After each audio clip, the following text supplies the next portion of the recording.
ben tükendim.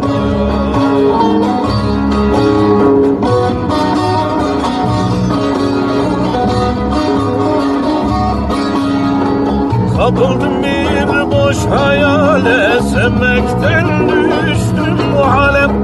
Kapıldım bir boş hayale, sevmekten düştüm bu hale. Başımda melek şelale güldü